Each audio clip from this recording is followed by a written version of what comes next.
Those of us who are grounded in reality understand what took place that day. But it's also deeply personal for me because as someone who's been outspoken against the former president, someone who advocated relentlessly for an indictment, a lot of that rhetoric inspires attacks against myself and members of my family, whether it's in the form of threats or individuals actually coming to our residence and harassing us. And it's been a pretty steady pace ever since, the first time I gave a news interview. And given what we just heard in that report a few moments ago, it sounds as though this is going to be Trump's playbook all throughout these cases that are playing out in court. He's going to go and have rallies. He's going to stir up his supporters. He's going to go after prosecutors and God knows who else during these proceedings. It sounds like, based on your experience, that some of these other folks involved in these cases may need to be prepared for Trump supporters to be lashing out at them in ways that you understand all too well. Oh, most definitely. I mean, I know the few people I've spoken to inside the Department of Justice have said that, security has been tightened. Jack Smith, obviously, I'm sure, has a significant amount of security, as well as the members of his team.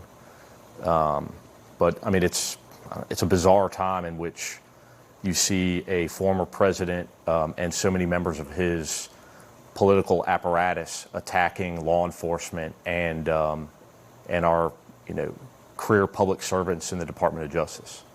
And last night he was talking about some of these indictments, and this most recent indictment down in Alabama at an event he had down there. Let's listen to that. Every time the radical left Democrats, Marxists, communists, and fascists indict me, I consider it a truly great badge of honor because I'm being indicted for you. Thanks a lot. Thanks a lot.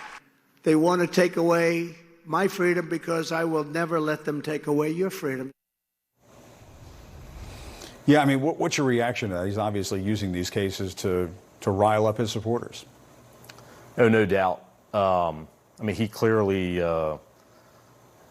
is looking to maintain his base, but also to profit from his many criminal indictments.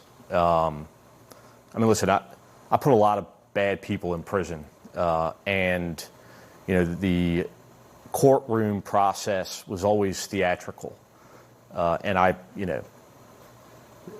Donald Trump's an entertainer, I think, down to the bone, and this is just part of the performance. Let me ask you about the arraignment on Thursday. What did you think? And did it give you any more faith in our justice system?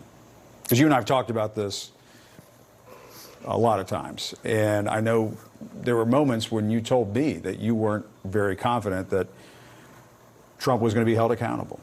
I wasn't confident that we would get to that point until we got to that point. Yeah.